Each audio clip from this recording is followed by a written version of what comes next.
आज से 7,000 वर्ष पूर्व त्रेता युग में जब भगवान राम ने जन्म लिया, उस समय शिक्षा का केंद्र गुरुकुल हुआ करता था, जहाँ हर कोई अपने आप में श्रेष्ठ होता था। एक ऐसा समय जब देवता और दानवों की गाथा धरती पर लिखी जा रही थी। इस युग में पवन पुत्र हनुमान, जिसकी गति आज के वैज्ञानिक सिद्धांतों को भी चुनौती देती है। समुद्र पार करना, लंका दहन, ये कोई साधारण घटना नहीं बल्कि मनुष्यों की शक्तियों का प्रदर्शन था।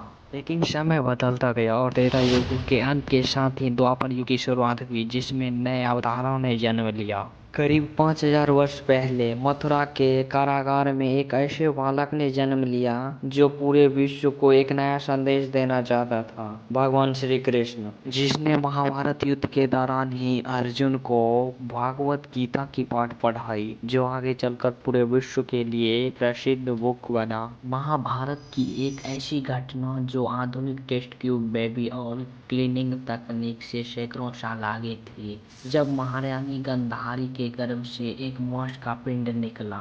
महर्षि वेदव्यास ने उसे 101 टुकड़ों में काटकर उसमें कुछ औषधियां मिलाकर रखवाया, जिससे 101 कौरव और एक पुत्री का जन्म हुआ।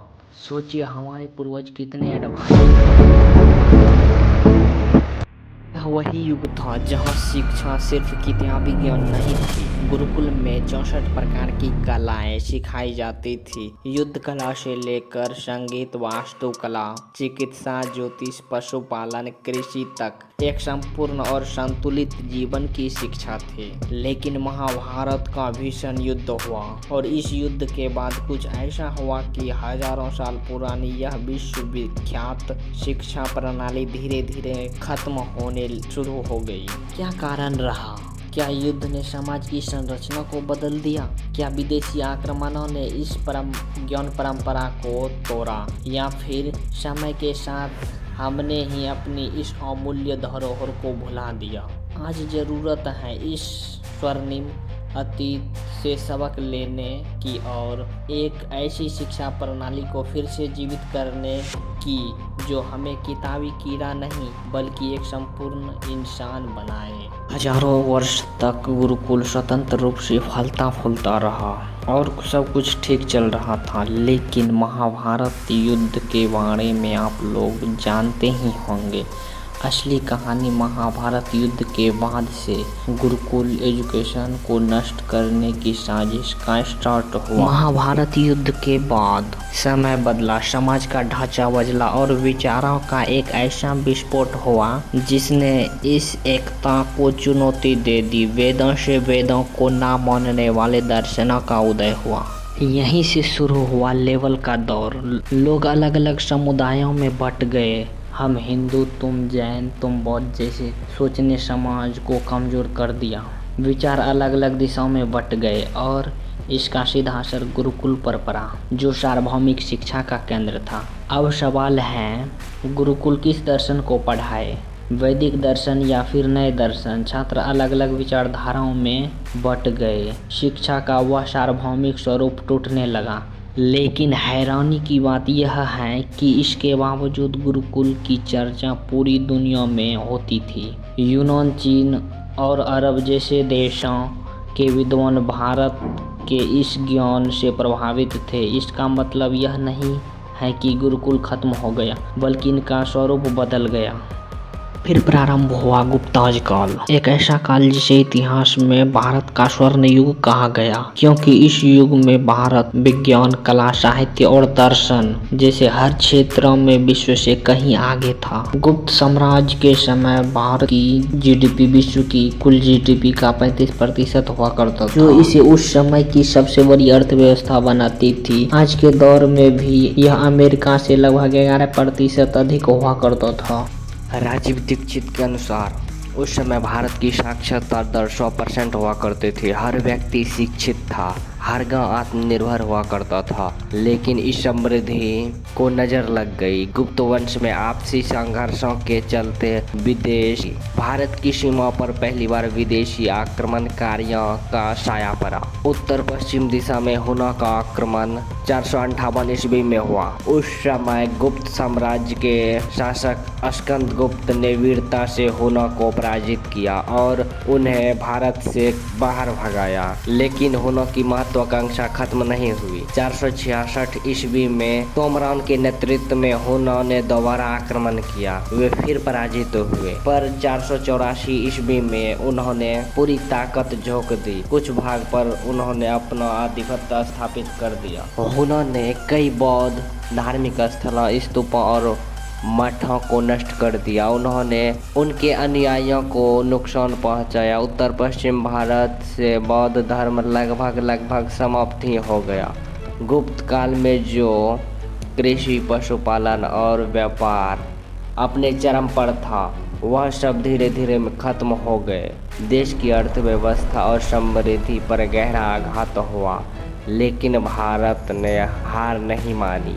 कई स्थानीय राजाओं ने एकजुट होकर हुनों के विरुद्ध संगठन बनाया और 528 ईस्वी तक उन्होंने हुनों को भारत से पूरी तरह से निकाल दिया। 6वीं शताब्दी के मध्य तक गुप्त काल समाप्त हो गए।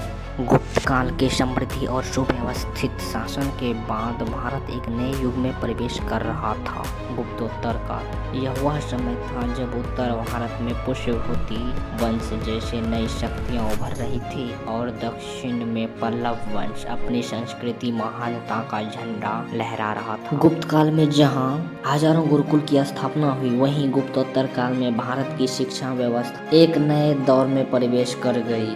विश्वविद्यालयों के विशाल युग में ऐसे विश्वविद्यालय जहां सिर्फ भारत से नहीं, पूरे एशिया से विद्यार्थी शिक्षा प्राप्त करने आते थे। विश्वविद्यालय में सबसे प्रमुख था नालंदा विश्वविद्यालय, जिसे गुप्त सम्राट कुमार गुप्त ने स्थापित कराया। यह विश्व का सबसे पहला अंतर्राष्ट्रीय आवासीय विश्वविद्यालय था, जहां चीन, कोरिया, तिब्बत, मंगोलिया, श्रीलंका, जावा और सुदूर एशिया से विद्यार्थी आते थे।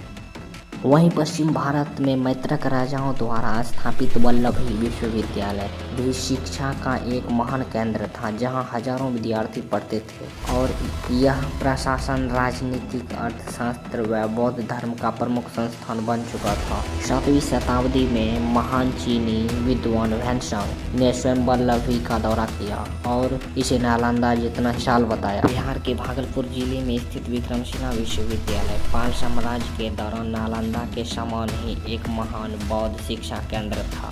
धर्मपाल ने इसे स्थापित किया था। 4वीं शताब्दी तक यह विश्वविद्यालय ज्ञान, तंत्र विद्या और बौद्ध दर्शन का विश्वस्तरीय केंद्र रहा। भारत में सिर्फ यही नहीं, गुप्तोत्तर काल में सैकड़ों विश्वविद्यालय सक्रिय थे। तक्षशिला, औदंतीपुरी, सोमनाथपुरी ज्ञान केंद्र, जिसका नाम विदेशी यात्रियों के ग्रंथों में दर्ज है। ये विश्वविद्यालय विदेशी आक्रमणकारियों से पहले शिक्षा के विश्व मानचित्र पर भारत का अद्वितीय पहचान था। वर्ष 1191 ईस्वी में तराइन का प्रथम युद्ध हुआ, जो पृथ्वीराज चौहान और मोहम्मद गौरी के बीच हुआ। इस युद्ध में पृथ्वीराज चौहान की जीत हुई, लेकिन 1192 ईस्वी में तराइन का दूसरा युद्ध, जिसमें पृथ्वीराज चौहान और मोहम्मद गौरी के बीच दोबारा युद्ध हुआ, लेकिन उत्तर भारत के राजा जयचंद्र के समर्थन पृथ्वीराज चौहान की हार ने भारत के द्वार विदेशी शासन के लिए खोल दिया। अगले 2 वर्षों में गौरी ने जयचंद्र को भी मारकर उसके राज्य पर अधिकार कर लिया। एक नया युग शुरू हो गया, लेकिन पृथ्वीराज चौहान ने भी अपने दुश्मनों को मार दिया। मोहम्मद गौरी को पृथ्वीराज चौहान ने शब्दभेदी वाण से मोहम्मद गौरी को मार गिराया। एक ऐसी कला जो भारत के गुरुकुलों में सिखाई जाती थी, परंतु वीरता की यह आखिरी चमक भी भारत की बदलती किस्मत को रोक ना सकी। मोहम्मद गौरी की मृत्यु के बाद उसका गुलाम सेनापति कुतुबुद्दीन ऐबक बना। ऐबक ने दिल्ली सल्तनत की नींव रखी और भारत पर केंद्रीकृत शासन का एक नया अध्याय शुरू किया। दिल्ली सल्तनत के सैन्य जनरल बख्तियार खिलजी था। भारत की शिक्षा पर सबसे दर्दनाक घावों से जुड़ा है। एक बार बीमार होने के बाद खिलजी अपने चिकित्सकों से इलाज कराता रहा, लेकिन वह ठीक नहीं होता था। किसी ने उसे सलाह दिया नालंदा के महान वैद्य राहुल भद्र से उपचार कराने का। राहुल भद्र ने कुरान के पन्नों में औषधि का लेप लगा दिया, जिसे पढ़ने से खिलजी धीरे धीरे ठीक हो गया। लेकिन यह सच्चाई खिलजी सहन नहीं कर पाया। कि हिंदू गुरुकुलों और विश्वविद्यालयों की चिकित्सा उसके समय की किसी भी चिकित्सा प्रणाली से कहीं अधिक उन्नत थी। इस ईर्ष्या से इतिहास के सबसे काले अध्याय को जन्म दिया। खिलजी ने वैद्यराज के इस उपचार का बदला नालंदा विश्वविद्यालय को नष्ट करके दिया। लाखों पांडुलिपि ग्रंथ जो सदियों से संजो कर रखा गया था, सब आग के भेंट चढ़ा दिया गया। विश्व के सबसे महान विश्वविद्यालयों में से एक नालंदा विश्वविद्यालय को जला दिया गया। इतिहास की किताबें अक्सर मुगल साम्राज्य की शान और ताकत की बात करती हैं, मगर उस दौर के कुछ पन्ने ऐसे भी हैं जिन पर खून और आंसुओं के निशान हैं। ये कहानी बाबर की अपनी ही लिखी आत्मकथा बाबरनामा से सामने आती है। इसमें बाबर खुद मानता है कि उसने सैन्य अभियानों में हिंदू, सिख और गैर सुन्नी मुसलमान नागरिकों को खास तौर पर निशाना बनाया गया। बाबर ने अपनी किताब में लिखा कि वह भारत पर हमले को खास तौर पर हिंदू राजा राणा सांगा के खिलाफ लड़ाई को एक धर्म युद्ध मानता था। बाबरनामा में कई जगह पर हिंदू नरसंहार का साफ साफ जिक्र मिलता है और यहीं से जुड़ता है भारत के इतिहास का सबसे लंबा और विवादित मुद्दा अयोध्या का राम मंदिर। वहीं मुगल के छठे शासक औरंगजेब, जिन्हें कट्टर हिंदू विरोधी शासक के रूप में जाना जाता है, इसने हिंदुओं के विरुद्ध कई कानून बनाए जिसमें जजिया कर और शरिया कर लगा दिए गए, जिससे हिंदू धर्म के लोग तबाह हो गए। मुगल काल में भारत की जीडीपी की बात करें तो भारत की जीडीपी विश्व की कुल जीडीपी का 25% हुआ करता था, जो इसे पूरी दुनिया की सबसे बड़ी अर्थव्यवस्था बनाती थी। 19वीं शताब्दी तक भारत में 7,32,000 गुरुकुल हुआ करता था। कई विश्वविद्यालय चलाने के बाद भी करीब हर रूरल एरिया में एक गुरुकुल हुआ करता था। वो गुरुकुल ही था जिसके कारण भारत विश्व के कई देशों से आगे रहता था। लेकिन अंग्रेजों ने भारत को बर्बाद करने के लिए 30,000 से अधिक कानून बनाए, जिसमें गुरुकुलों के लिए भी अलग से कानून बनाया गया था, जिससे गुरुकुल धीरे धीरे खत्म होता गया और भारत में एक ऐसी शिक्षा व्यवस्था ला दिया गया जिसे पढ़ने के बाद स्टूडेंट को ये भी नहीं पता उसे क्या करना है, पूरी तरह बेरोजगार। और आज़ादी के बाद भारतीय संविधान में अनुच्छेद 30 लाया गया, जिसमें अल्पसंख्यकों को अपनी शिक्षा संस्थान खोलने का अधिकार दिया गया। मुस्लिम और ईसाई समुदाय के लोग मदरसा और कॉन्वेंट स्कूल में अपनी धर्म की शिक्षा ले सकते हैं, लेकिन हिंदू अपने गुरुकुल सिस्टम और वैदिक शिक्षा नहीं ले सकते। इस अनुच्छेद को 8 दिसंबर 1948 को बिना किसी संशोधन के अपना लिया गया, जबकि सरदार वल्लभ भाई पटेल इसका कड़ा विरोध किया। इसके बाद भी हिंदुओं के साथ विश्वासघात किया गया। हिंदुओं का वो आध्यात्मिक, सांस्कृतिक और धार्मिक शिक्षा कागज के पन्नों में दफना दिया गया, जिसके कारण भारत कभी सोने की चिड़िया हुआ करता था।